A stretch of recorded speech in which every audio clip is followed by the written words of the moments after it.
Three Tails, Oldian.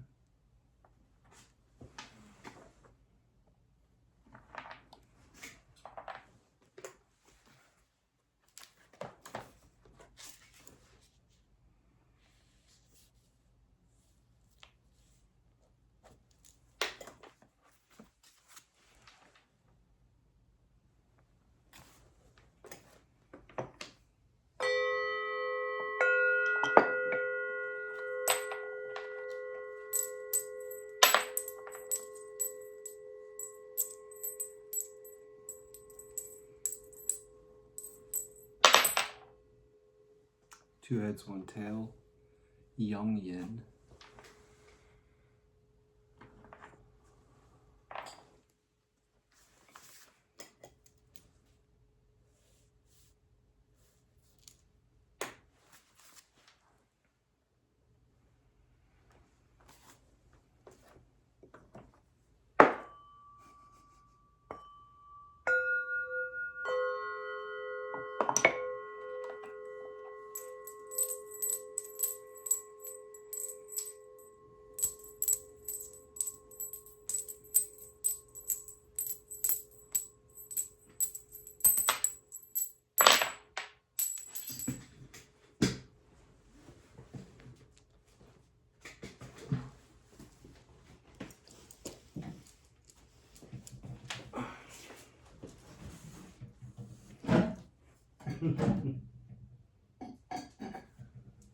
What happened?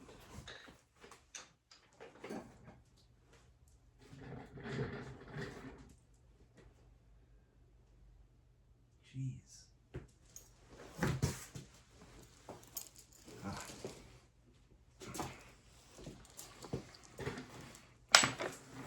Two tails, one head, yang yang.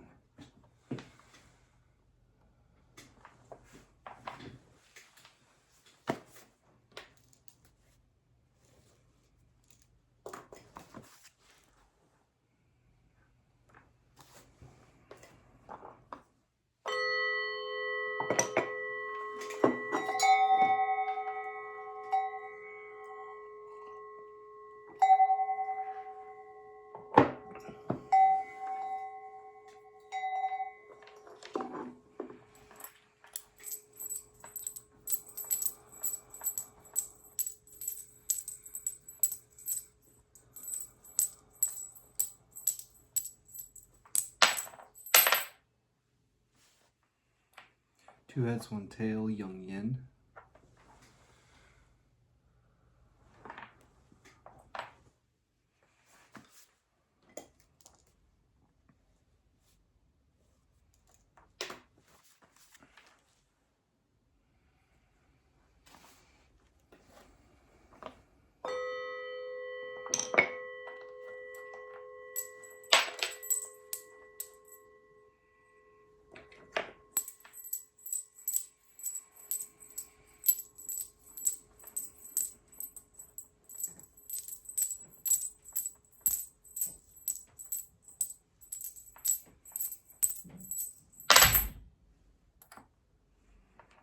Two tails, one head, yang yang.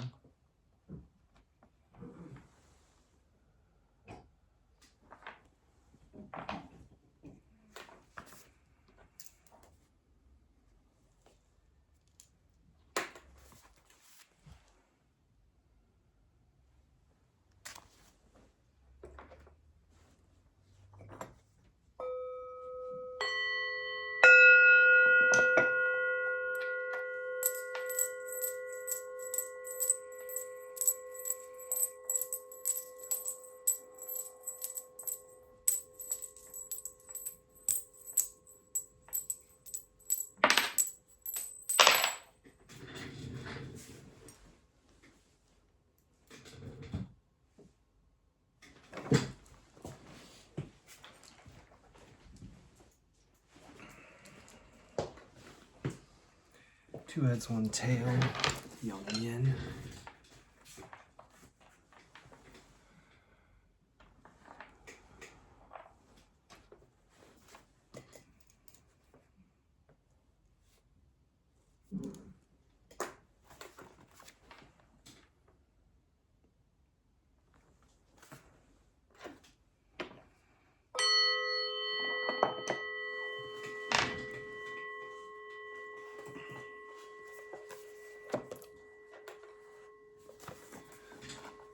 Bottom trigram will be read as broken, broken, solid.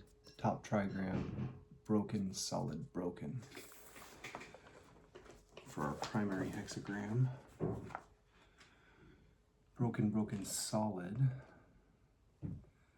is Gen Mountain. The mountain is still. It is a limit where you must stop.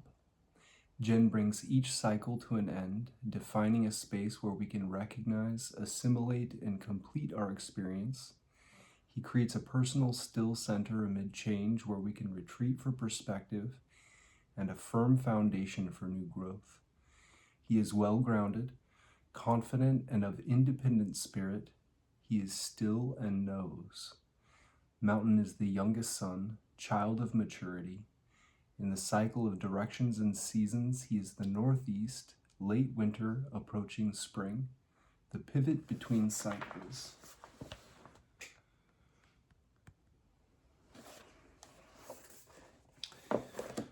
Top or outer trigram will be read as broken, solid, broken. This is Con water.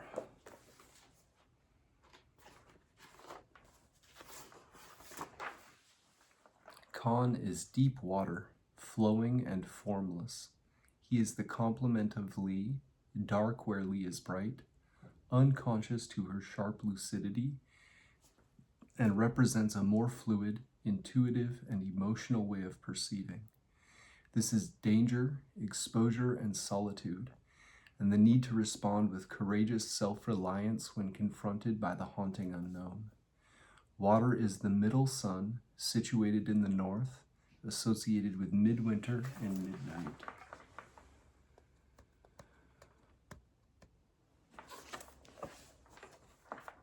Con water above Jen Mountain give us the hexagram 39.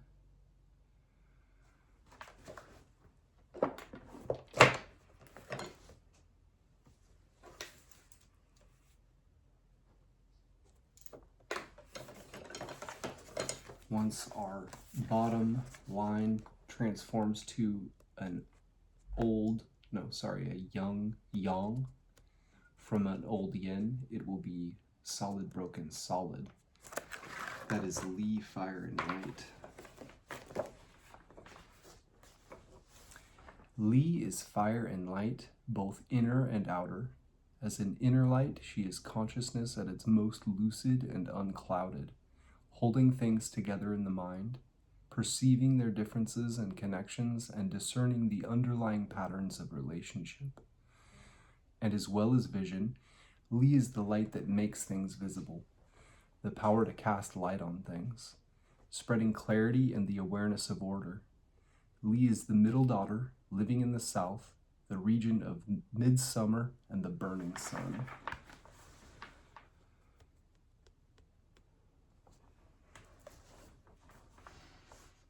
Con water above Li, fire, and light give us hexagram 63, not yet across.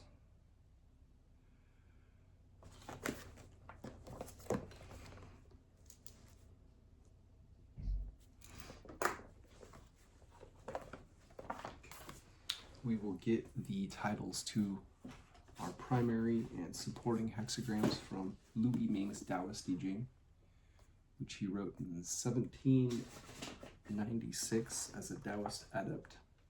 It's quite alchemical in nature. Hexagram 39,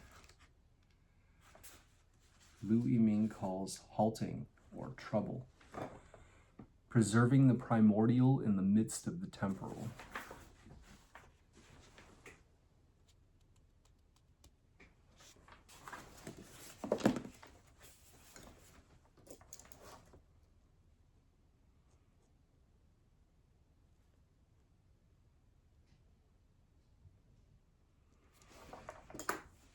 And our supporting hexagram, which puts our primary hexagram in a broader context and influence the direction of travel, an underlying issue that has to do with you and your relationship to it all. Oh, I said not yet across, it's settled. So it's across. Mutual completion of yin and yang, forestalling danger to stabilize attainment is the archetypal, the blueprint, I would say, of the prime arrangement of a hexagram.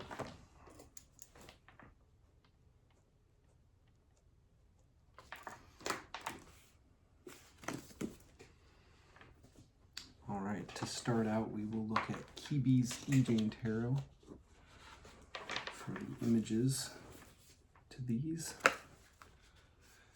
39. Kibi calls obstruction.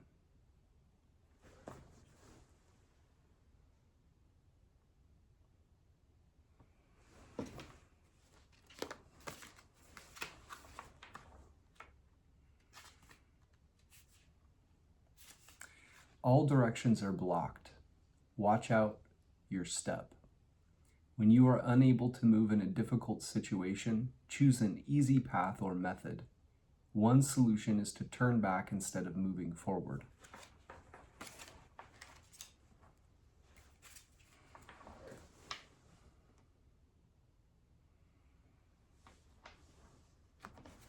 And 63 settled.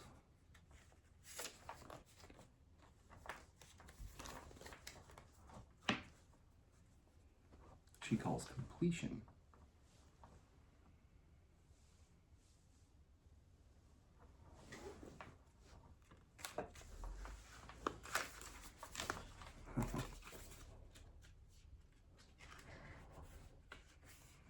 A state in which everything is in order, achievement. Since the current situation is already complete, no major progress or development can be expected. Things that are good at first become chaotic as time passes.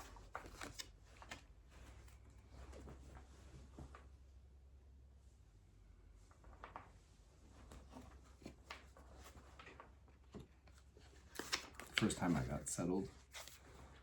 Hexagram 63, I was so excited. I'm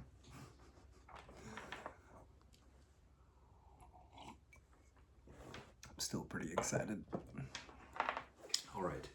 We will start by looking at Hilary Barrett's I Ching, Walking Your Path, Creating Your Future. Hexagram 39, Hilary Barrett calls limping. Key questions. When we approach the I Ching to consult the Oracle, the question we bring to it will always have the general context of how can I act in creative relation with the spirits or forces shaping this moment of time. Key questions. Where can you find help? How could you see the obstacles differently? Can you imagine going a different way? Oracle. Limping, fruitful in the southwest, not fruitful in the northeast. Fruitful to see great people. Constancy, good fortune.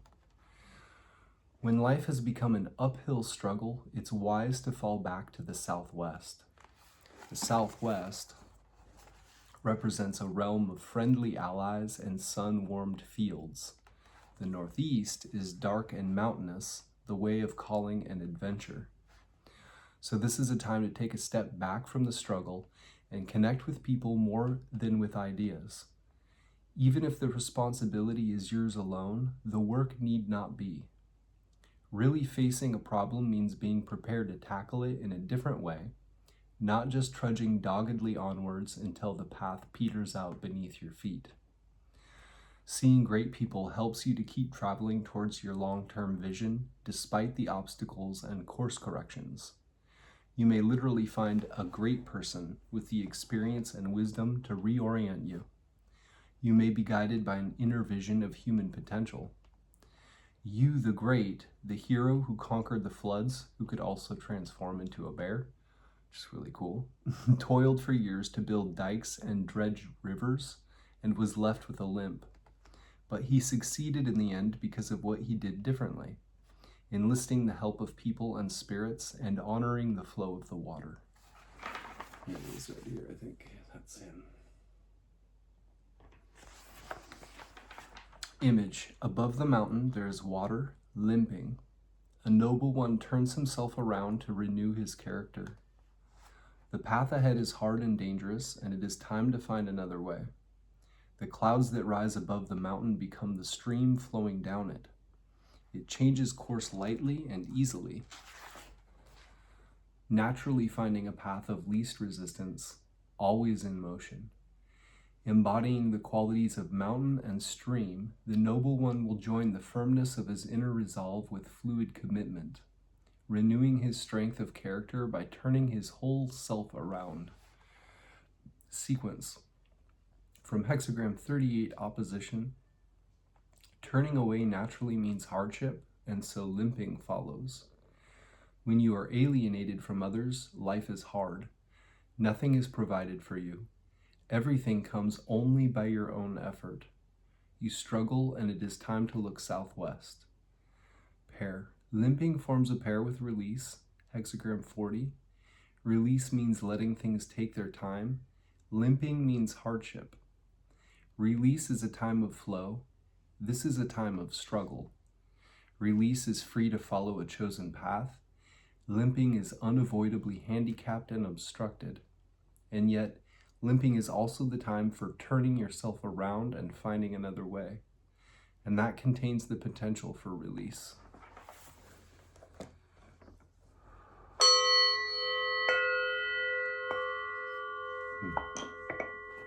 And our supporting hexagram, which puts our primary hexagram in a broader context and influence the direction of travel, an underlying issue that has to do with you and your relationship to it all.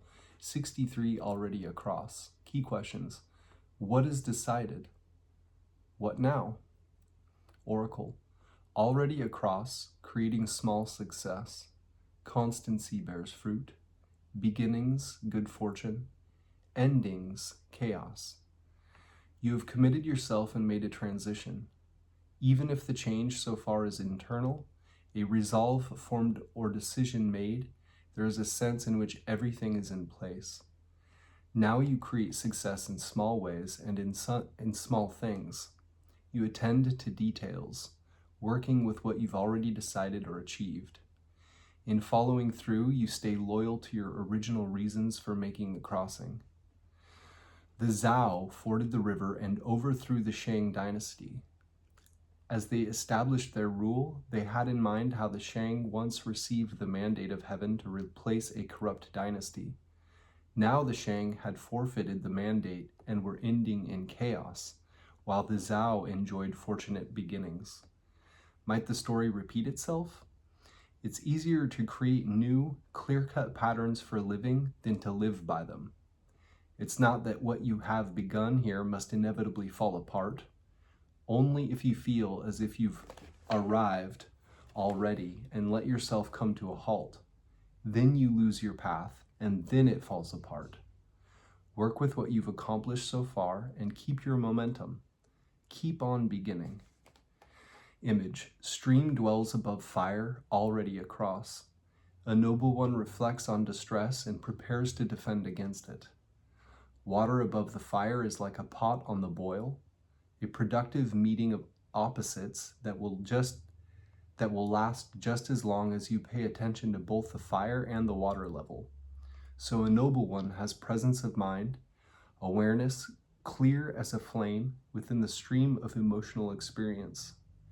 If you are mindful of anxieties, contemplating them with an open heart, you are well placed to anticipate and ward off trouble. Sequence. Already across follows from hexagram 62, small exceeding. Going past others naturally means crossing the river, and so already across follows. Always going a little further than is expected, having the courage of your convictions in the small things. Eventually, this amounts to a substantial commitment, and you complete the crossing.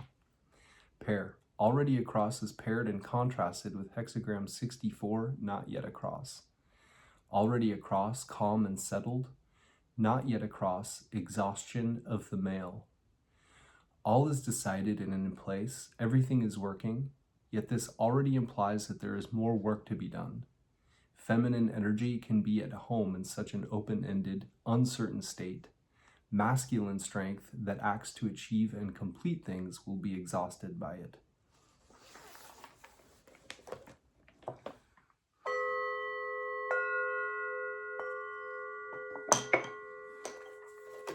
Next, we will look at our changing line 1, which puts a pin in the map to say you are here, or at least here are some places you may find yourself. It takes precedence over all other elements and is the most focused part of the reading. Changing line 1 has the general context inklings, just beginning to sense what could be involved or needed. Hexagram 39, limping. Changing line 1.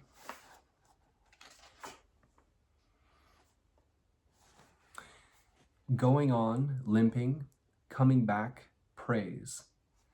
This path you have set out on is proving difficult, maybe impassable.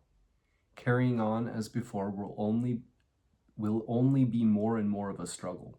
So it's no bad thing to pause here and rethink your chosen route.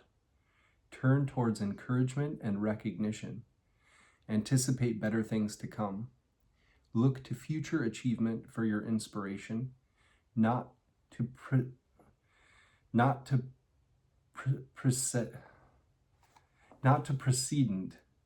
and raise your sights. Not to precedent.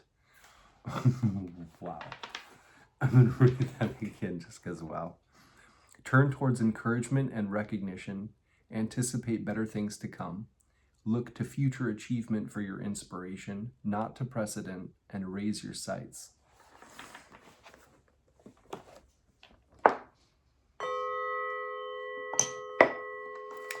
Will do. Next we will look at I Ching The Oracle by Venerable Wen. An updated translation annotated with cultural and historical references, restoring the I Ching to its shamanic origins. I imagine light shining off of this thing. And smoke. We already got that.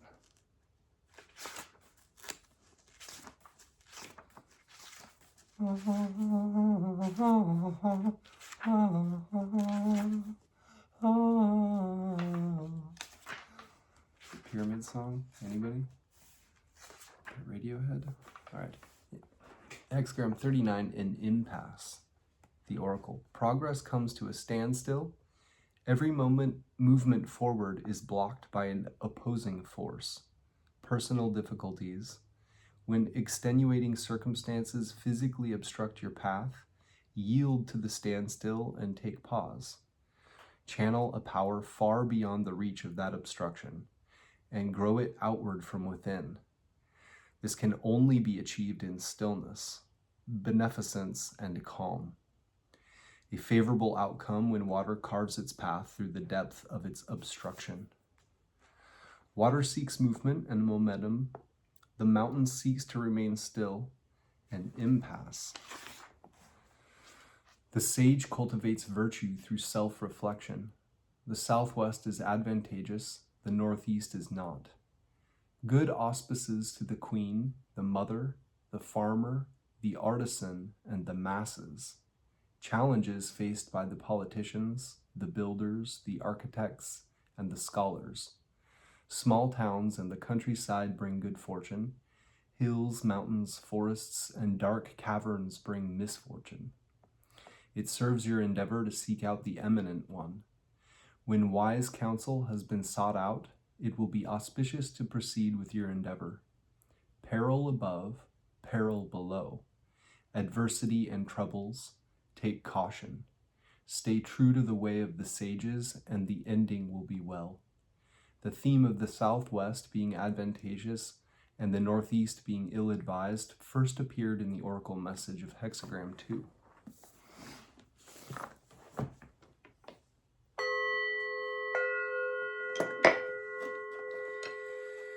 And our supporting hexagram, which puts our primary hexagram in a broader context and influence, a direction of travel, an underlying issue that has to do with you and your relationship to it all. 63, Venerable Wen calls After the Ending. GG, the Oracle, anticipates pitfalls before advancing. How might your actions affect others? A noble leader puts the people's welfare before self-interests. You have done what you have done. The matter now is what happens next. It is the time after an ending and at the start of a new beginning. Call upon the illustrious ancestor.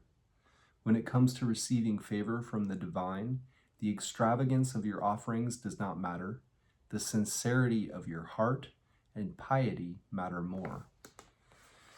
An auspicious omen for minor affairs, gains to be had. At the inception, favorable proceedings. At its cessation, chaos, disorder, and unrest. Water atop fire. A kettle is burning over the stove. The result is steam. Be cautious as tensions abound. Water over fire is unstable for both. If the water in the kettle boils over, then the fire will be extinguished. If the fire burns for too long or the heat is too high, the water evaporates and vanishes. It is true that great energy is generated by water over fire, but it is still a hostile relationship. Exercise caution. The sage anticipates possible misfortunes and pitfalls before advancing, to best protect the people. Think about the consequences that your actions may have for others, not just yourself. The endeavor you contemplate is indeed highly attractive to you, with great prospects for glory and success. However, it creates a volatile environment that could be adverse to those who depend on you. A noble leader puts the people's welfare before self-interests. Ferrying relief across the river, it is the aftermath. You have crossed the great stream. The matter now is what happens next.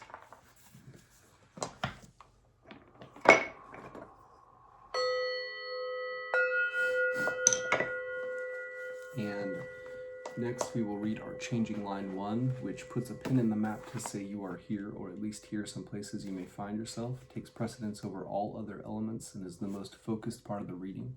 Changing line 1 has the general context inklings, just beginning to sense what could be involved or needed.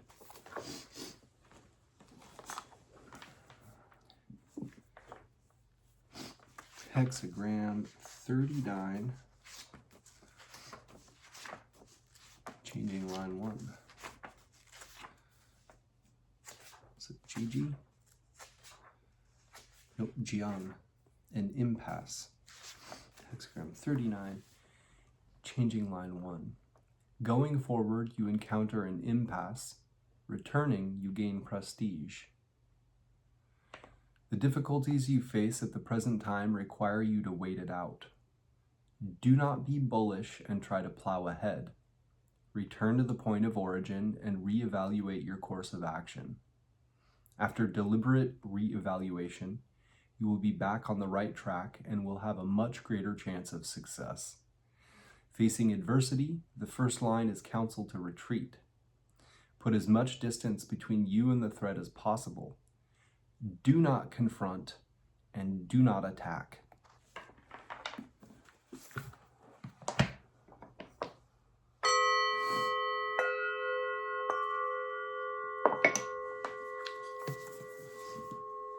Next, we will look at Lu I-ming's Taoist I Ching, which he wrote in 1796 as a Taoist adept. It's quite alchemical in nature. Hexagram 39, halting or trouble. When halting, the southwest is beneficial, not the northeast. It is profitable to see a great person. Innocence is auspicious. Explanation. Halting means forward progress is difficult. As for the qualities of the hexagram, above is water, dangerous, and below is mountain, stopping. Stopping in the midst of danger, it is therefore called halting. This hexagram represents preserving the primordial in the midst of the temporal. It follows on the previous hexagram, people in the home. In people in the home, which was our secret hexagram last reading, illumination is not used outwardly. It is the work of refining the self. Refining the self is only refining the acquired yin. From the time people lose the primordial and temporal conditioning takes charge, the human mind is perilous, like the two yins being outside one yang in water. The mind of Tao is faint, like the one yang fallen between two yins in water. With yang fallen into yin, the mind of Tao is burdened by the human mentality and cannot manifest actively. It is all the human mind that does things. This is the extreme of danger. But as long as there is danger, it is necessary to be able to stop in danger. If one can stop in danger, then the human mentality gradually evaporates and the mind of Tao gradually grows. It is possible thereby to deal with danger and to leave danger without being injured by the negative energy of acquired conditioning. The statement, when halted, the Southwest is beneficial, not the Northeast, is precisely the secret of dealing with danger and leaving danger. The Southwest is the province of Earth, the homeland of utter emptiness and complete stillness. Utter emptiness beckons fulfillment. When stillness is complete, then action goes into motion. The primordial energy comes from within empty nothingness. As the mind of Tao appears, the human mind naturally recedes. This is the place that gives life to the self, so it is called beneficial. The Northeast is the direction of mountain, where yin energy has nearly stripped yang completely away. Yin energy stripping away yang, following its desires, the human mind takes charge of affairs, and the mind of Tao is on the verge of disappearance. This is the place that kills the self, so it is called not beneficial. It is beneficial to enliven the mind of Tao and withdraw the human mind. It is not beneficial to arouse the human mind and damage the mind of Tao. If you enliven the mind of Tao, then you can deal with danger. If you can withdraw the human mind, then you can get out of danger. So the fact that it is surely profitable to see a great person and innocence is auspicious is because a great person is one who has not lost the mind of an infant. The mind of an infant does not discriminate or cognize, has no greed or ambition. This is the mind of Tao. When one has the mind of Tao, one is a great person. Without the mind of Tao, one is a petty person. Getting rid of the human mentality is not possible without seeing the mind of Tao. Only when seeing the mind of Tao can one get rid of the human mind. So it is profitable to see a great person simply means it is beneficial to see the mind of Tao. Once one has seen the mind of Tao, false and true are distinguished, at peace, in accord. Essence is stabilized and feelings forgotten. No longer seduced by the human mentality, by stillness one can control danger, and by action one can solve danger. Stillness and action are both functions of the mind of Tao. Meeting danger with rectitude, maintaining rectitude in the midst of danger, eventually one will surely get out of danger, resolve danger, and fulfill the great path, completing it auspiciously.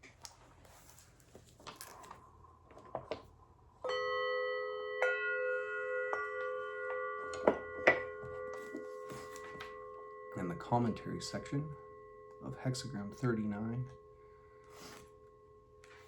which is slightly, potentially more alchemical. Halting, water above, mountain below. There is water atop a mountain. Halting. Thus do superior people examine themselves and cultivate virtue. Halting means there is difficulty and one cannot proceed onward. Above is water, below is mountain. There is water atop a mountain. A mountain is high and is very earthy. Add water on top of that, and earthiness is strong, while the celestial is weak. This is the image of halting. What superior people see in this is that when people are unable to make progress on the path of sages, it is because they are competitive and contentious, emotional and greedy, not knowing how to improve themselves and correct their errors. Therefore, superior people examine themselves and cultivate virtue. If one is incapable of self-examination, one will not have self-mastery and will be subject to manipulation. Every act, every step will entail danger and difficulty, will involve injury to life. Only by self-examination can one abandon the false and enter the real, not being deluded by externals. With every step one's feet then tread the real ground, and virtue can be cultivated. When virtue is cultivated, one's nature is stabilized and feelings are forgotten, so that one is unshakable and unwavering as a mountain. Not halted by obstacles, one cannot be injured by difficulties and troubles. But the work of self-examination and cultivation of virtue requires clear knowledge of the image of the hexagram. The water is above and mountain is below. The water being above means that the danger that causes halting is external, while the mountain being below means that developmental cultivation is internal. Seeing there is danger, if one can then use that danger to cultivate character, then even though the situation be dangerous, the mind is not in danger. Outwardly there is danger, but inwardly it is not dangerous. The danger lies elsewhere, while cultivation of virtue and character lies in oneself. Using virtue to ward off danger, danger dissolves. Using danger to cultivate character, virtuous action grows daily more lofty. So obstacles cannot faze one. Indeed, it is after being halted by obstacles that one can cultivate character and virtue. If students can recognize the reality of self-examination, there is no need to worry about halting, and no need to worry about inability to develop virtue.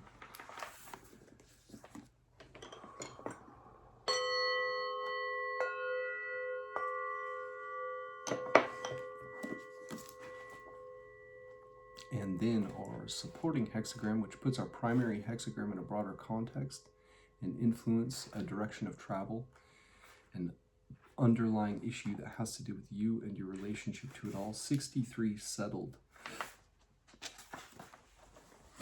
Settlement is developmental, but it is minimized. It is beneficial to be correct. The beginning is auspicious, the end is confused. Whew. Explanation. Settlement means the mutual completion of yin and yang. Being settled is the culmination of the mutual completion of yin and yang. As to the qualities of the hexagram, above is water, a pitfall, and below is fire, luminous. Using danger to nourish illumination, using illumination to guard against danger. Understanding is born from difficulty, and difficulty is passed through by understanding. As illumination and danger, understanding and difficulty offset each other, this is called settled. This hexagram represents forestalling danger, foreseeing perils, and stably completing the basis of the elixir. It follows on the preceding hexagram, faithfulness in the center. Faithfulness in the center involves joyful, harmonious praxis leading to deep attainment of self-realization, so that any incompleteness of yin and yang can be settled. As long as there is incompleteness, one should seek completion. Once complete, one should preserve completeness. Preserving completeness is the work of stabilizing and completing the basis of the elixir. Stabilizing the basis of the elixir is a matter of using illumination to guard against danger, holding off danger and nurturing illumination. Nurturing illumination means concealing illumination within, having knowledge but not using it, having ability but not employing it, clarifying the quality of illumination and resting in the ultimate good.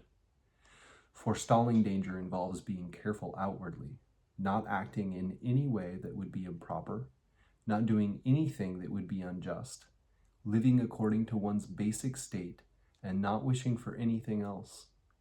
Once one can nurture illumination inwardly, one can also ward off danger outwardly. Illumination has nourishment and is not damaged. Danger dissolves on encountering illumination. Illumination is the quality of fire, positioned in the south. This is the spirit. Danger is the quality of water, positioned in the north. This is the vitality. When the spirit is prone to activity, fire flames up. Using vitality to nurture the spirit, fire is treated with water and irritation vanishes.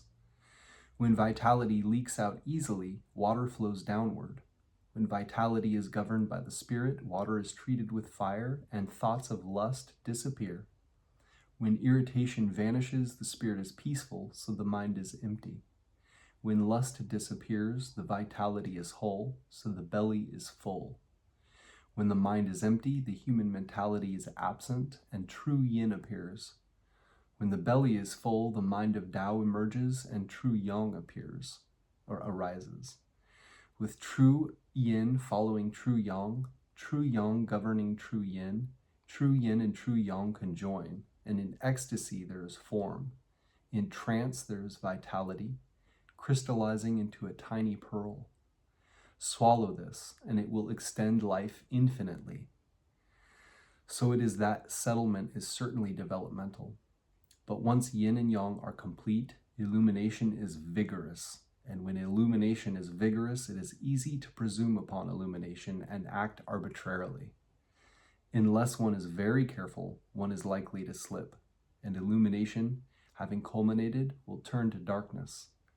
The mind of Tao again obscured, the human mentality again arises, and in the middle of settlement and completion, there is unsettling and incompleteness. This is the minimization of the development of settlement.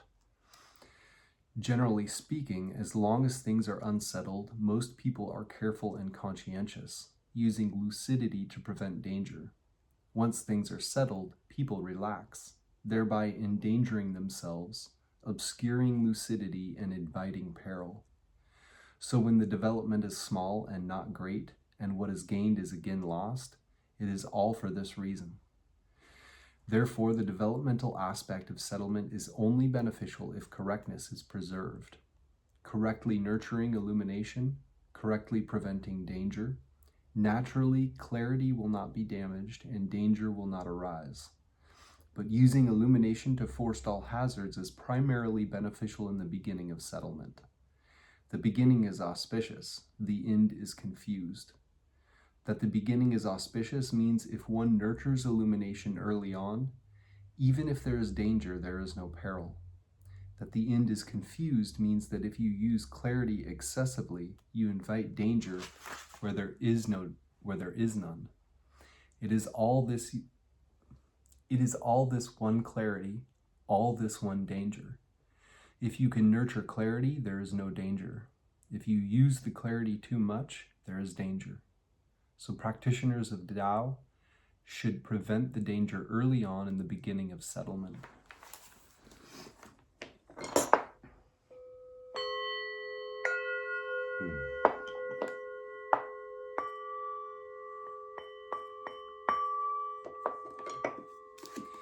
In the commentary section of 63,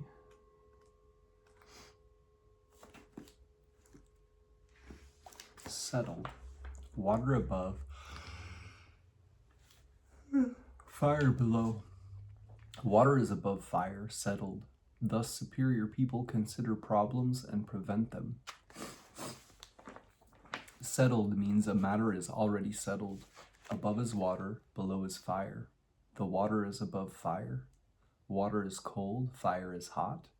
When water is heated by fire, its coldness vanishes, and when fire is controlled by water, its heat stops.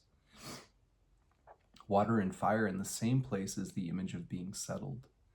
What superior people see in this is that the practitioners of the Tao invert the earthly and the celestial, taking the celestial element wrapped up in the earthly, represented by the yang in the center of water, and fill in the earthly element mixed in with the celestial, represented by the yin in the center of the fire. The earthly vitality transforms and the true vitality is born. The conditioned spirit dies out and the original spirit remains.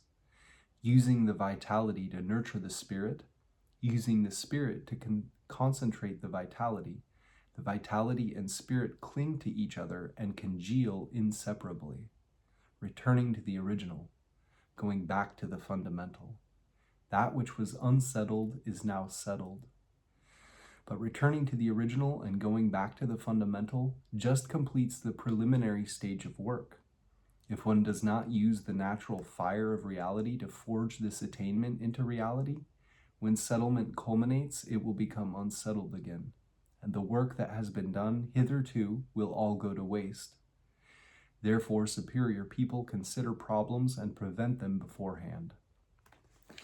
Problems means the problems of the earthly and the celestial not being settled. At the moment of settlement, the true earthly and the true celestial are united, invulnerable to external influences.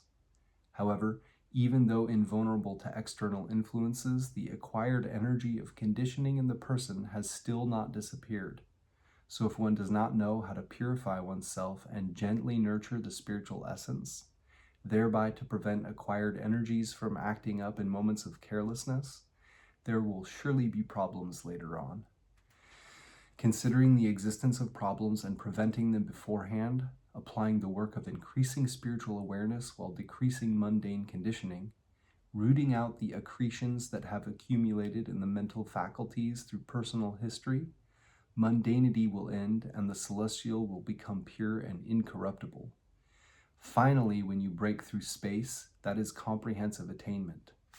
Until you reach the stage of breaking through space, there will still be problems. Therefore, practitioners of the Tao must consider that the state of great repose comes only upon breaking through space and freeing the real body.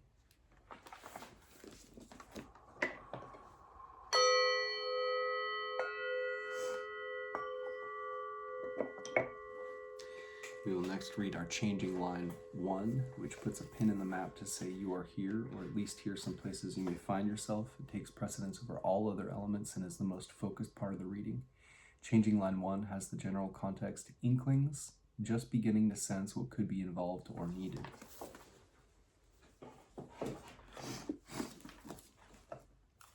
Hexagram 39, changing line 1. Halting or trouble. Going results in trouble, coming in praise. Explanation. In the beginning of halting, before getting mixed up in things, when the human mentality has not yet arisen, if you go and get mixed up in things, then you will arouse the human mind and there will be trouble. Coming without going, the human mentality not arising, and the mind of Tao always present, there is praiseworthy virtue herein. This is being careful before halting when one is weak.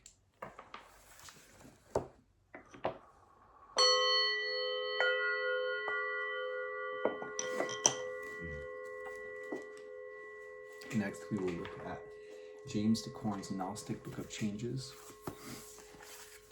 I've left links to it in the description box below, and it's essentially a PDF that you could download yourself if you wanted, or just take a look online. He puts the whole thing up there. He didn't get it published, so he gives it out for free this way. And it is essentially a synthesis of several I Ching commentaries in one helpful place. He is a practitioner of the Tao himself and leaves quotes from things like the Kabbalah and Carl Jung, and gives his own summations at the end. Hexagram number 39, impasse.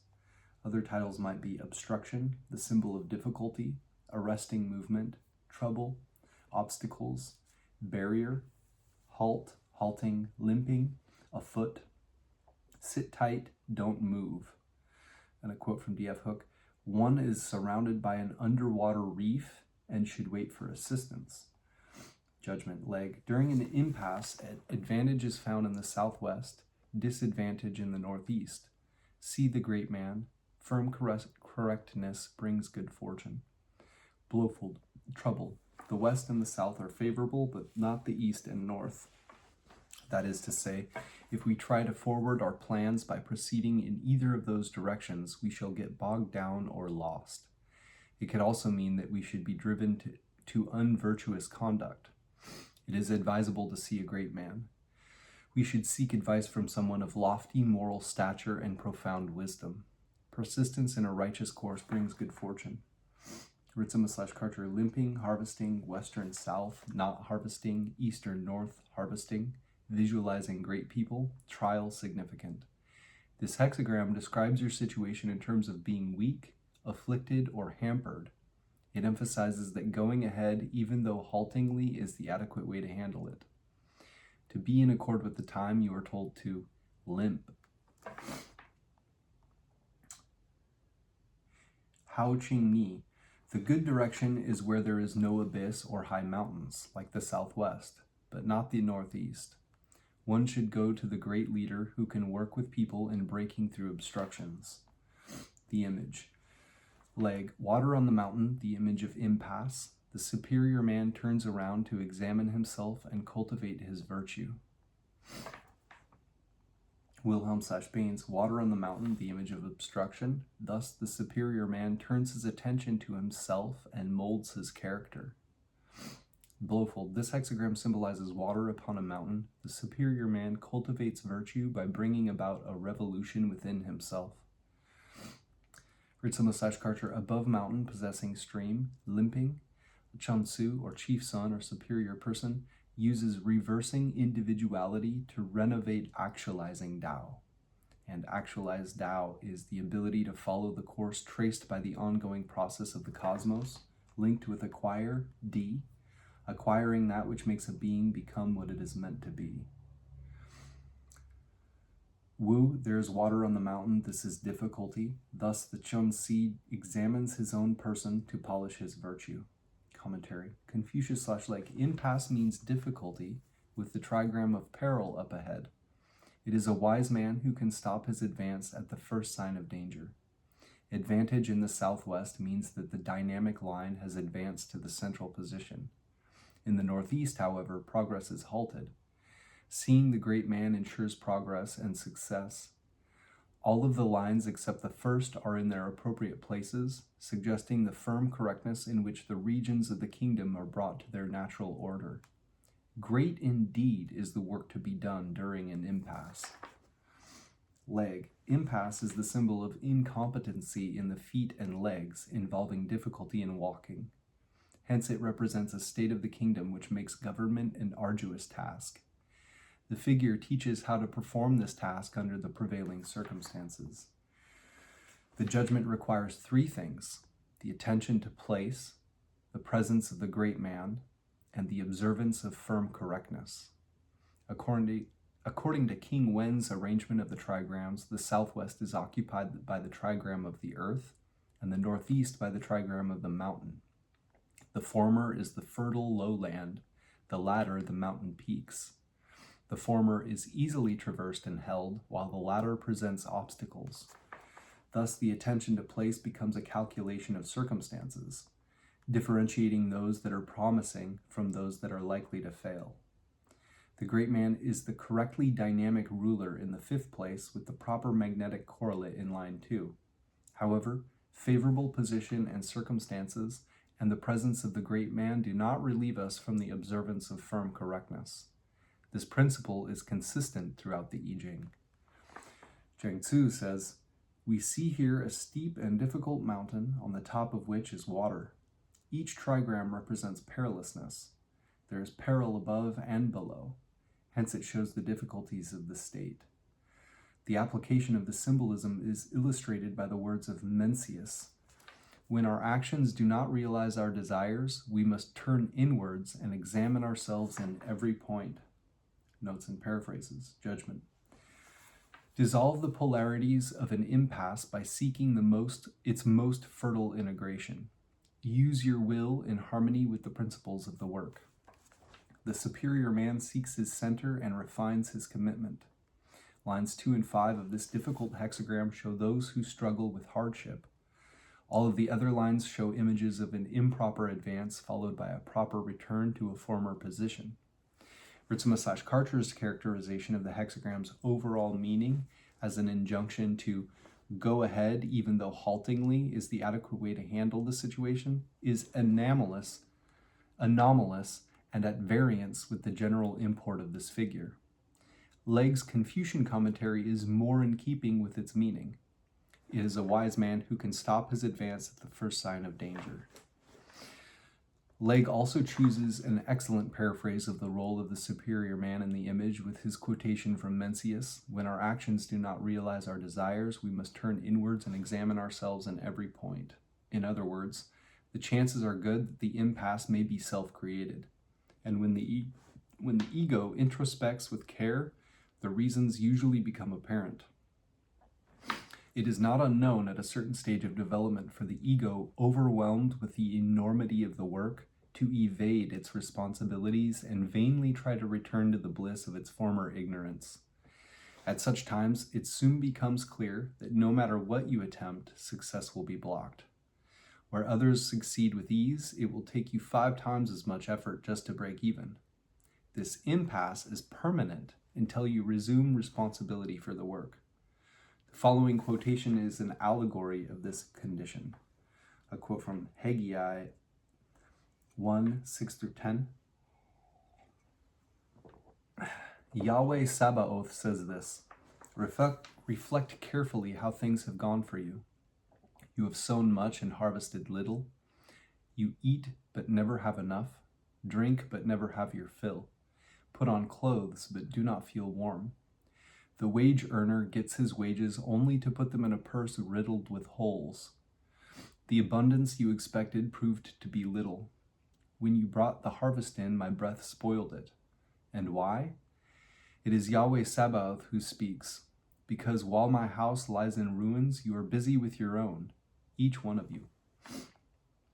In one way or another, the self will attain its intent. To ignore this hard truth is to experience impasse.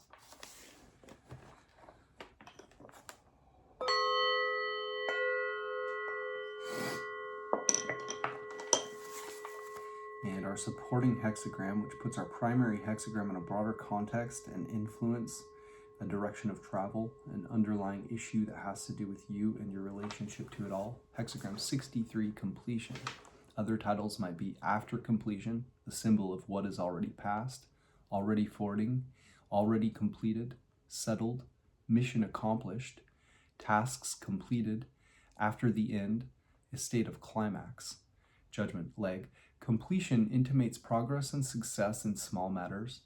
There is advantage in firm correctness. There had been good fortune in the beginning. There may be disorder in the end. Blowfold, after completion, success in small matters. Persistence in a righteous course brings reward.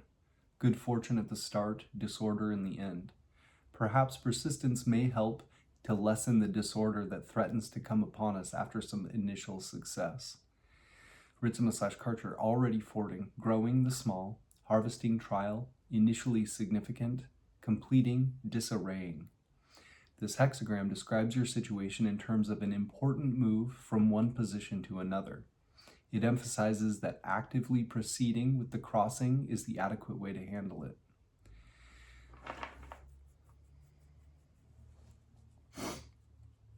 Wu, mission accomplished, indicates a small degree of pervasiveness and the advantage of being persevering.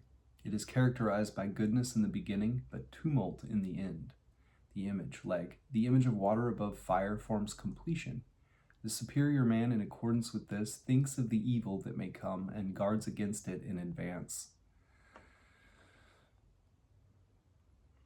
Blowfold, this hexagram symbolizes water above fire. The superior man deals with trouble by careful thought and by taking advanced precautions. Ritzema/Karcher, stream located above fire, already fording. A Chun-Su, or chief son or superior person, uses pondering distress and also providing for, defending against it. Wu, there is water above fire. This is mission accomplished. Thus, the Chun-Si conceives ways to prevent disaster. Commentary, Confucius/Legge. Progress and success in small matters with advantage in firm correctness. The dynamic and magnetic lines are correctly arranged, each in its proper place. There has been good fortune in the beginning because the magnetic second line is in the center. In the end, there is a cessation of effort and disorder arises. The course that led to rule and order is now exhausted. Legge. The 2 written Chinese characters translated here as completion represent 2 ideas. the symbol of being passed or completed, and the symbol of crossing a stream, with a secondary meaning of helping and completing. When combined, the two characters express the idea of successful accomplishment. The hexagram denotes the kingdom finally at rest. The vessel of state has been brought safely across the great and dangerous stream. The distresses of the realm have been relieved and its disorders rectified. Small things need to be completed. The new government must be consolidated, and its ruler must, without noise or clamor, go on to perfect what has been wrought with firm correctness and without forgetting the inherent instability of all human affairs. That every line of the hexagram is in its correct place and has its proper correlate emphasizes the intimation of progress and success. The Confucian editors compare this hexagram and the next with number 11, harmony, and number 12, divorcement, observing that the goodness of harmony is concentrated, as here in the second line. Disorder after completion is inevitable. All things move on with a constant process of change. Disorder succeeds to order, and again, order to disorder. Notes and paraphrases, judgment. All's well that ends well, but the new cycle demands as much willpower as the last. Make no drastic choices during a transition. The superior man anticipates conflict and is prepared for it in advance. The 63rd hexagram is the reference hexagram, which depicts the correlation of properly matched dynamic and magnetic lines. On the basis of this figure, all of the other hexagrams, except the first and second, which are their parents, are compared. Yet despite the fact that every line is in its proper place, not one of them has an easy auspice, and both the judgment and image are subdued and cautionary. The general idea is that as long as we draw breath in this space-time dimension, our lives and work are incomplete. Cycles complete themselves, certainly, but completion in that sense is the completion of the full moon, which as soon as it reaches maximum brilliance, immediately begins to wane. Among those engaged in psycho-spiritual work, there is a great deal of energy focused on enlightenment and the natural desire of each aspirant to attain that state of consciousness as soon as possible. Many there are who wander from one conception of the work to another in the hope that this particular discipline or that particular guru will provide the transcendent answer that the last one didn't. This is a very deceptive illusion, because the chances that any given individual will attain perfect enlightenment in any given lifetime are probably minuscule to the point of insignificance. How many truly enlightened beings have you ever met in your life? A quote from Jung in Psychology of the Transference. But the first signs of this symbolism are far from indicating that unity has been attained. Just as alchemy has a great many procedures ranging from the work of one day to the errant quest lasting for decades, so the tensions between the psychic pair of opposites ease off only gradually. And, like the alchemical end, product, which always betrays its essential duality, the united personality will never quite lose the painful sense of innate discord. Complete redemption from the sufferings of this world is and must remain an illusion. The goal is important only as an idea. The essential thing is the opus which leads to the goal. That is the goal of a lifetime. In its attainment, left and right are united, and conscious and unconscious work in harmony. The work is a slow, organic process of transforming unconscious forces which demands almost superhuman levels of discipline to accomplish. One can make a great deal of progress in one lifetime, but the work cannot be said to be complete until physical death completes it. At that point, assuming the ego has acquired enough strength of will, perhaps one can facilitate a permanent synthesis of the forces one has spent a lifetime in training. Death is the doorway back to our source, and if we enter that doorway consciously and correctly, we can consolidate a great deal of power which will serve us well in the next cycle, in whatever dimension that cycle may take place. A quote from F. Hartman in Paracelsus, Life and Prophecies. It is even doubtful whether a man can arrive at the summit of all perfection as long as he lives in an imperfect physical form, because the imperfections of the form hamper the spirit, and only a spirit that has outgrown the necessity to live in a physical form may be said to have arrived at that high degree of perfection at which a perfect knowledge of self, and consequently a perfect knowledge of the universe, is obtained.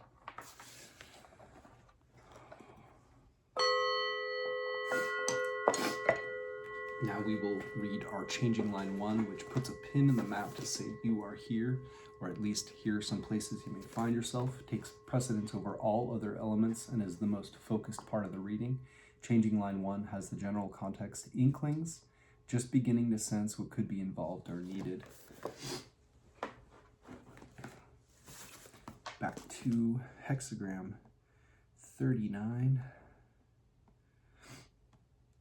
Changing line 1. 39, impasse. Changing line 1. Leg. The first line, magnetic, shows that advance on the part of its subject will lead to greater difficulties, while remaining stationary will afford ground for praise. Lu. Going leads to obstruction. Coming brings praise. People should remain in their present positions. Commentary. Confucius/Leg. The proper course is to wait. Wilhelm/Baines, because it is right to wait. Blofeld. This passage stresses the advantage of waiting for some time. Ritzimus/Karcher. Proper to await indeed. Clary 2. It is best to wait. Wu. This means that waiting is in order. Leg. Line 1 is magnetic in a dynamic place. If she advances, she won't be able to cope with the difficulties of the situation, but will be overwhelmed by them. Let her wait for a more favorable time. Notes and paraphrases. Sue. At the outset, the man forges ahead in the face of an impasse and is overwhelmed by complications. He should wait for a favorable moment. Wing. If you have met with an obstacle in your path, do not attempt to overcome it. Instead, pull back from the situation and wait out the trouble. You will know the right moment for action when you can move with ease. Editor. Most translators use the words going and or coming in every line of this hexagram except number 2. The respective differences between these two words, going and coming, are the differences between analysis and synthesis. To go is to disperse, to create differences. To come is to return to center, to reunite. Leg chooses the phrase remaining stationary in place of coming, which is not quite the same idea, though it nicely stresses the idea of waiting mentioned in the Confucian commentary. A quote from Lao Tzu. The teaching without words and the benefit of taking no action are without compare in the universe. James DeCorn breaks changing line 1 down into one possible succinct definition. Don't go there. Wait and see.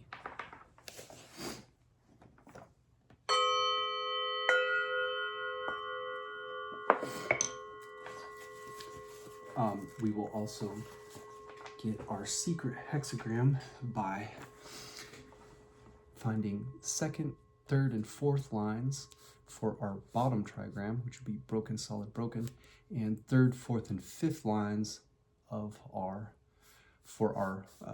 top or outer trigram, which are solid, broken, solid. So we have broken, solid, broken, broken, solid, which has water beneath fire, which is hexagram 64. Not complete, or not settled, unsettled. And so I'll show you because I already know.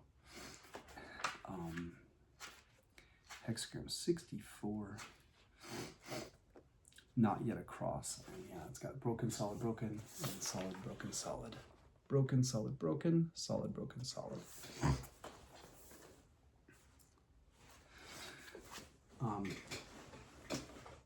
I think I-ming calls it Unsettled, and we'll use his title. Hexagram 64, Unsettled. Refining the self, repelling mundanity, waiting for the time to restore the primordial celestial positivity.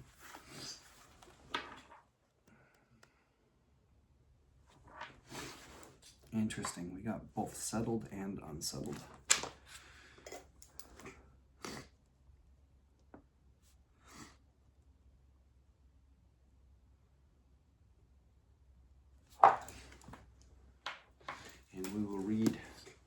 from Annabelle Wen's I Ching The Oracle. And the secret hexagram is the hidden influence behind the situation.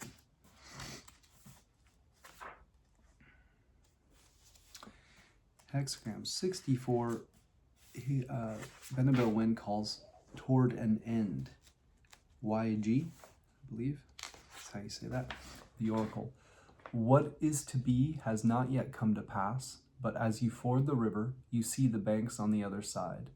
You are about to peak in the situation at hand, but know that after every peak there comes a time of stagnation and then an inevitable decline. No one is above regulation. There is an order that every one of us must follow, a higher authority that each one of us must submit to.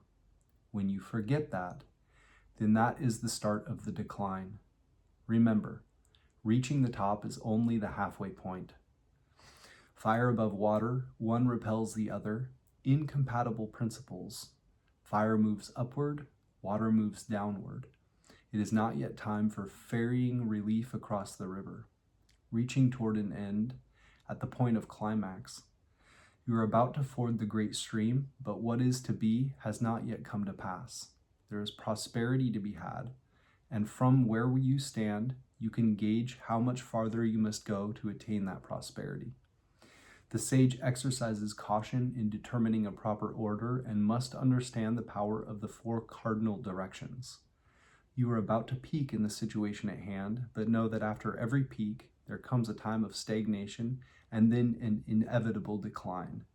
Remember, reaching the top is only the halfway point. There will be a favorable outcome. A little fox wades across a stream. It is close to reaching the shore. The fox's tail gets wet. There is one last obstacle to overcome before you reach the top, and then after you reach the top, there is still the descent to be concerned about. Such is the cycle of changes that we are all subjected to. No easy gains. Hexagram 64, the hexagram of change. Hexagram 64 reaffirms the overarching theme of the Book of Changes, and that is change. The final hexagram is not about completion, it is about incompletion. The end is only a beginning. There is no end. The hexagram expresses a period of transition from the peak of a situation to a time of standstill after that peak to the time right before the inevitable decline. Considering chronology and timing, you would assume that the final hexagram in the Revelation would be one of completion, but the theme of conclusions is found in hexagram 63, not 64. Hexagram 63 was about closing and what comes after a closing. Here, hexagram 64 is about the last mile before arriving at a finish line. In hexagram 64, you are close to achieving the goal, but not quite there yet. Nevertheless, it is generally considered an auspicious hexagram in divination because it indicates that only small, reasonable efforts are needed to achieve great success and final accomplishment of what you seek to attain.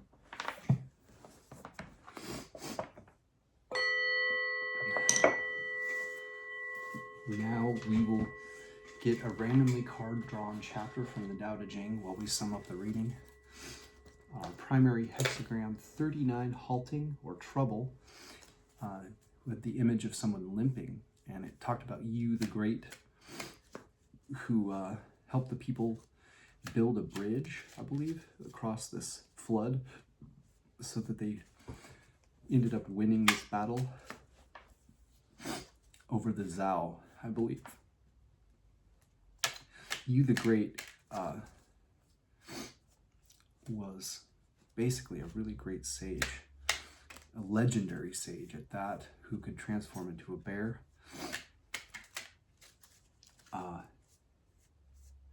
It has the bottom trigram of mountain, Gen mountain, and a top or outer trigram of Con water.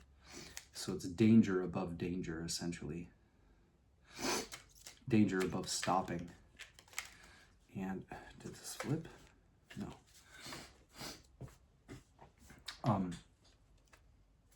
Essentially, the advice there was to turn back. That not going forward into the area of the Northeast, I think was the idea.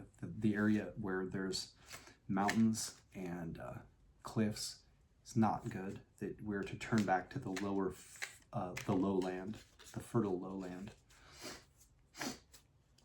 Our supporting hexagram, which puts our primary hexagram in a broader context and influence a direction of travel, an underlying issue that has to do with you and your relationship to it all, is hexagram 63, settled, which is kind of the ideal arrangement for the hexagrams, which is Li, fire, and light beneath Con, water. And in the alchemical work, you can heat the water with fire beneath it. But it's kind of a sensitive arrangement, or dangerous, maybe you could say that even. And this shows that small gains can be had. It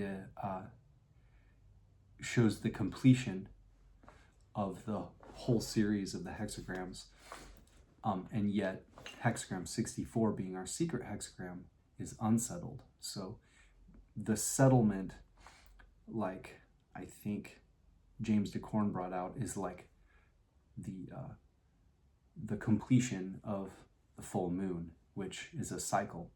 It just follows through to decline, you might call it. And interestingly enough, 64 is similar to the idea of only having a little bit further to go before reaching a finish line, that just a little bit more effort is needed. And the secret hexagram is the hidden influence behind the situation. The changing line 1 said that it is something we need to wait. We need to wait out a situation. And I will read that changing line from Benabel Wen here.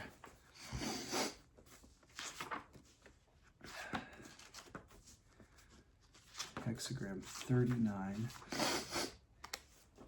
changing line 1.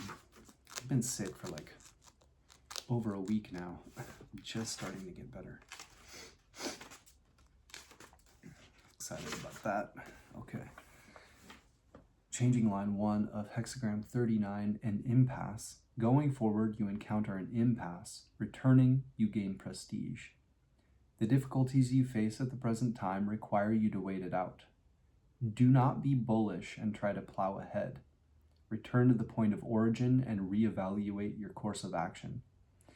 After deliberate reevaluation, you will be back on the right track and will have a much greater chance of success. Facing adversity, the first line is counsel to retreat. Put as much distance between you and the threat as possible. Do not confront and do not attack. Also read Lu I-ming's Taoist I Ching in the commentary sections briefly for each of these. 39, halting. What superior people see in this is that when people are unable to make progress on the path of sages, it is because they are competitive and contentious, emotional and greedy, not knowing how to improve themselves and correct their errors. Therefore, superior people examine themselves and cultivate virtue. If one is incapable of self-examination, one will not have self-mastery and will be subject to manipulation. Every act, every step will entail danger and difficulty, will involve injury to life. Only by self-examination can one abandon the false and enter the real. Not being deluded by externals, with every step one's feet then tread the real ground and virtue can be cultivated. When virtue is cultivated, one's nature is stabilized and feelings are forgotten, so that one is unshakable and unwavering as a mountain. Not halted by obstacles, one cannot be injured by difficulties and troubles. But the work of self-examination and cultivation of virtue requires clear knowledge and the image of the hexagram. The water is above, the mountain is below. The water being above means that the danger that causes halting is external, while the mountain being below means that developmental cultivation is internal. Seeing there is danger, if one can then use that danger to cultivate character, then even though the situation be dangerous, the mind is not in danger. Outwardly there is danger, but inwardly it is not dangerous. The danger lies elsewhere, while cultivation of virtue and character lies in one's self. Using virtue to ward off danger, danger dissolves. Using danger to cultivate character, virtuous action grows daily more lofty. So obstacles cannot faze one. Indeed, it is after being halted by obstacles that one can cultivate character and virtue. If students can recognize the reality of self-examination, there is no need to worry about halting, and no need to worry about inability to develop virtue. And then Hexagram 63, Settled, commentary section. What superior people see in this is that practitioners of the Tao invert the earthly and the celestial, taking the celestial element wrapped up in the earthly, represented by the yang in the center of water, and fill in the earthly element mixed in with the celestial, represented by the yin in the center of the fire. The earthly vitality transforms and the true vitality is born. The conditioned spirit dies out and the original spirit remains. Using the vitality to nurture the spirit, using the spirit to concentrate the vitality and spirit cling to each other and congeal inseparably. Returning to the original, going back to the fundamental, that which was unsettled is now settled. But returning to the original and going back to the fundamental just completes the preliminary stage of work. If one does not use the natural fire of reality to forge this attainment into reality, when settlement culminates, it will become unsettled again. And the work that has been done hitherto will all go to waste. Therefore, superior people consider problems and prevent them beforehand. Problems means the problems of the earthly and the celestial not being settled. At the moment of settlement, the true earthly and the true celestial are united, invulnerable to external influences. However, even though invulnerable to external influences, the acquired energy of conditioning in the person has still not disappeared. So if one does not know how to purify oneself and gently nurture the spiritual essence, thereby to prevent acquired energies from acting up in moments of carelessness, there will surely be problems later on. Considering the existence of problems and preventing them beforehand, applying the work of increasing spiritual awareness while decreasing mundane conditioning, rooting out the accretions that have accumulated in the mental faculties through personal history, mundanity will end and the celestial will become pure and incorruptible. Finally, when you break through space, that is comprehensive attainment. Until you reach the stage of breaking through space, there will still be problems. Therefore, practitioners of the Tao must consider that the state of great repose comes only upon breaking through space and freeing the real body. From what I read in the Secret Teachings of Taoism, you can find that. Maybe I'll put a link to it, but I read from that book a while back, maybe a month, maybe 2 months ago now. But they were talking about the different celestial bodies that you attain as you do this work of alchemy.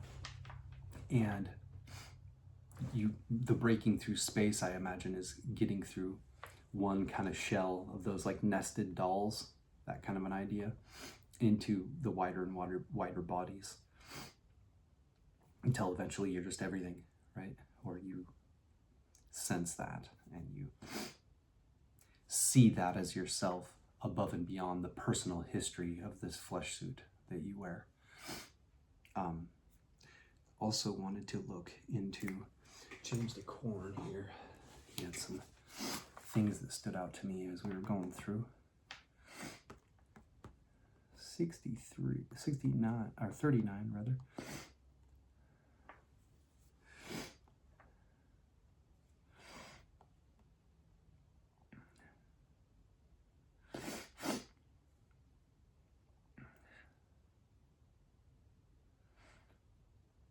Read the notes and paraphrases section of 63. Judgment. Dissolve the polarities of an impasse by seeking its most fertile integration. Use your will in harmony with the principles of the work. The superior man seeks his center and refines his commitment. Lines 2 and 5 of this difficult hexagram show those who struggle with hardship. All of the other lines show images of an improper advance followed by a proper return to a former position. Ritzema/Karcher's characterization of the hexagram's overall meaning is an injunction to go ahead, even though haltingly is the adequate way to handle the situation, is anomalous and at variance with the general import of this figure. Legg's Confucian commentary is more in keeping with its meaning. It is a wise man who can stop his advance at the first sign of danger. Legg also chooses an excellent paraphrase of the role of the superior man in the image with his quotation from Mencius. When our actions do not realize our desires, we must turn inwards and examine ourselves in every point. In other words, the chances are good that the impasse may be self-created, and when the ego introspects with care, the reasons usually become apparent. It is not unknown at a certain stage of development for the ego, overwhelmed with the enormity of the work, to evade its responsibilities and vainly try to return to the bliss of its former ignorance. At such times, it soon becomes clear that no matter what you attempt, success will be blocked. Where others succeed with ease, it will take you 5 times as much effort just to break even. This impasse is permanent until you resume responsibility for the work.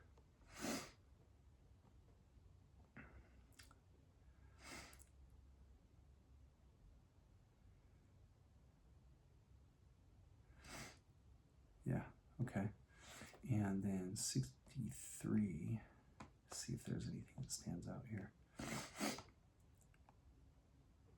Completion.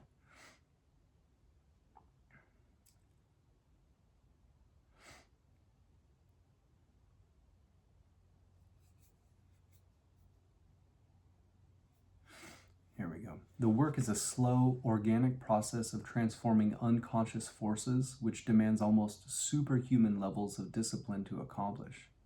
One can make a great deal of progress in one lifetime, but the work cannot be said to be complete until physical death completes it. At that point, assuming the ego has acquired enough strength of will, perhaps one can facilitate a permanent synthesis of the forces one has spent a lifetime in training.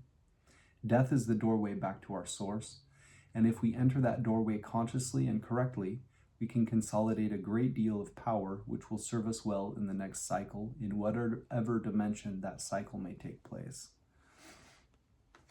And a quote from F. Hartman in Paracelsus, Life and Prophecies: "It is even doubtful whether a man can arrive at the summit of all perfection as long as he lives in an imperfect physical form, because the imperfections of the form hamper the spirit, and only a spirit that has outgrown the necessity to live in a physical form may be said to have arrived at that high degree of perfection at which a perfect knowledge of self, and consequently a perfect knowledge of the universe, is obtained."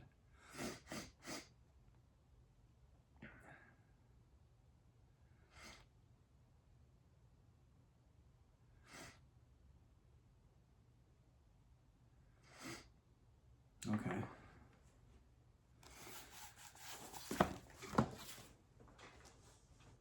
Well, yeah, maybe we should also read the changing lines section real briefly here, just since that's the most focused part of the reading, what he summed it up as. In Hexagram 39, changing line 1, breaks it down and says, well, let's read the notes and paraphrase this section here. Sue, at the outset, the man forges ahead in the face of an impasse and is overwhelmed by complications. He should wait for a favorable moment. Wing, if you have met with an obstacle in your path, do not attempt to overcome it.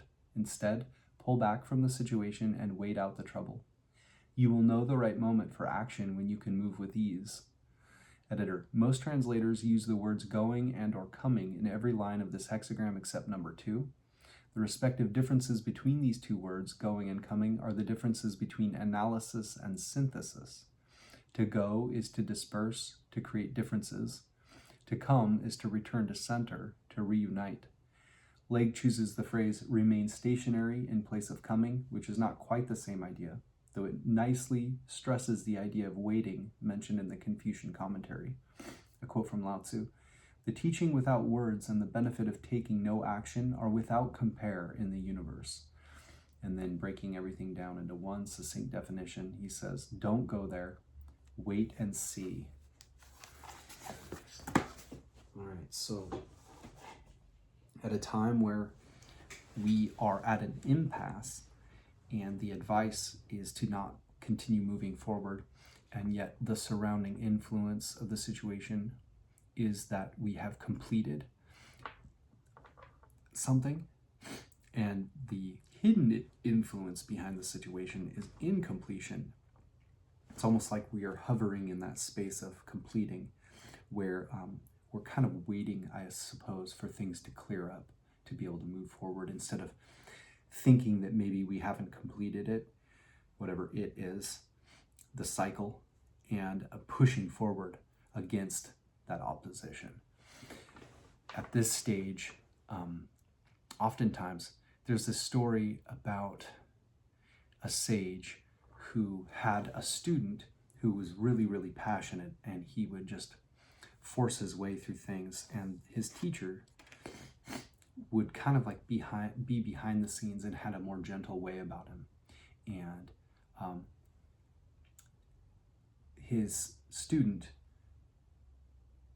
to my recollection of this story, pushes on and wins all these battles and gets promoted in the end. And his teacher, even though he gets the credit for having completed something, or I don't know, just his sagacity is honored, he isn't promoted into any position. And so because of that, he is able to go into that next state without having to have all these accolades and pressures and responsibilities in the exact same way that are kind of like pre-molded or defined, well-defined roles. He's able to just kind of freely live, and yet at the same time gains immortality. I think was the idea, that they both gained immortality, but one had a job to do at the end and the other was free to just be. And in these teachings, often I have found that the idea is that, like in the Tao Te Ching, it says something about when you complete something, the best way to go about your life is to essentially work your way out of the situation so that things go on naturally, that there's no tinkering, there's no micromanagement involved. Another great quote, and I'm going to botch all these because I don't know them by memory, but had to do with when the sage completes something, people say, we did it ourselves. And that is kind of the idea, that it isn't about recognition and praise.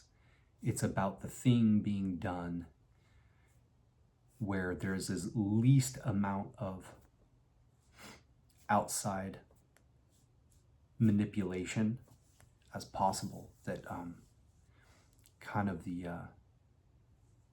role model, if you will, or the example is best to be like nature, to be like the Tao, that doesn't have a job. It isn't something that it can be defined as a particular role. It is what it is. And yet we often will try and seek credit when we accomplish something, or have there be some sort of diploma or accreditation, credit, however you want to say that, to your situation, so that you can kind of stand on that, on your laurels and your new title. But in this situation, though there is a completion, the hidden influence behind the situation is that idea that it's, one cycle has ended and one is just beginning. And one of the focuses was that we are not to relax when we reach a completion so much that we drop the ideals of the work. That those are the times typically where things slip up, and that work, that alchemical work, doesn't harden and take shape so that it slips back into the human mentality. There was a comparison during this reading here where things needed to be done correctly, and by correct it meant through the mind of the Tao, instead of the human mentality, which is just conditioned human thinking. And so I really admire Taoism and the I Ching in that from my history coming out of Christianity, there was a feel of attaining some sort of like acknowledgement or salvation through casting off the filth of the flesh, essentially. And in Taoism, it's almost more that what the filth is the conditioning of society. That initially, it's that pristine purity that we come into the world with. That it's almost reversed in the idea of original sin in Christianity, where we come into the world sinful, and there is required this sacrifice in order to cleanse us. And here we see almost the opposite thing of really all of the things that we stack on top of this pristine, clear purity really just need to be removed. And that's the alchemical work, essentially, is burning away all the pollutants and the things that gather on top, and try and put our consciousness into a box and house it. And yet we seek these things, we think that they're going to free us, but in the end, a box is really best at containing something. It's not really about freeing it. And so we're just stripping away all these boxes. At the state we're at now, I would think it'd be incredibly important to consider how, in like alchemical terms, one might be able to crystallize that mind of Tao within themselves by staying and not pressing forward. And it's said that a good idea is that you should be able to proceed with ease. So turning internally, we can focus on that process of how are we growing out of these conditions and frameworks and roles that we have been societally structured into. How are we finding that pristine purity within by burning away all the pollutants and waiting for the proper time to move forward? Right now is not that time. We're not going to battle or anything like that. We are looking inward, and even in things like the art of war, sometimes waiting, you end up using way less energy, and the enemy, just through its own error, ends up basically conquering themselves, kind of the idea. And that kind of feels to be the situation here.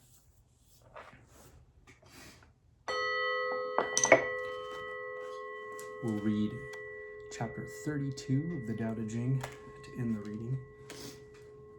3 different translations, starting with Benjamin Hoff in the Eternal Tao Te Ching. chapter 32. Without titles. The way is always without title, rank, or position. Although its natural simplicity makes it seem small, no one under heaven is capable of making it his subject. If princes and kings were able to guard it and protect it, the 10,000 things would act as their guests. Heaven and earth would notice and would unite to send sweet dew. The people, without being commanded, would then behave as equals. Since the beginning of systems, rules, and regulations, we have had titles, ranks, and positions. In addition, the titles, ranks, and positions have had us. Those who hold on to wisdom stop. By knowing to stop, they can avoid danger. Compared to man's constrictive systems, rules, and regulations, and titles, ranks, and positions, the way's existence in this world is like a broad stream in a deep gorge, running into a large river, flowing to the sea.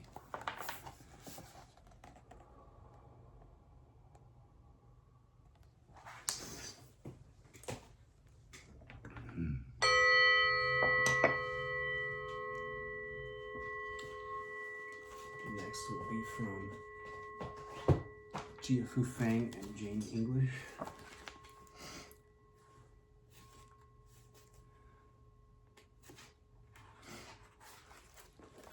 The Tao is forever undefined. Small though it is in the unformed state, it cannot be grasped.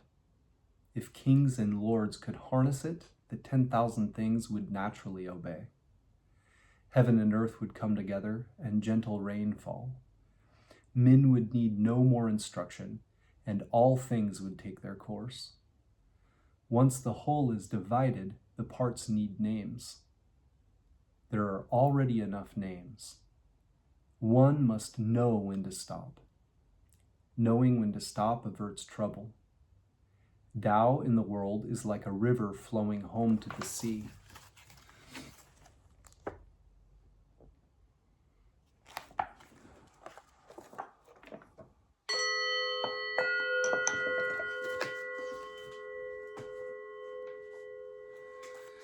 And 32 in Nothingness and Zero, a postmodern approach to Lao Tzu's Tao Te Ching by Jeremy M. Miller. Shout out again to Core of Black Raven Metaphysics.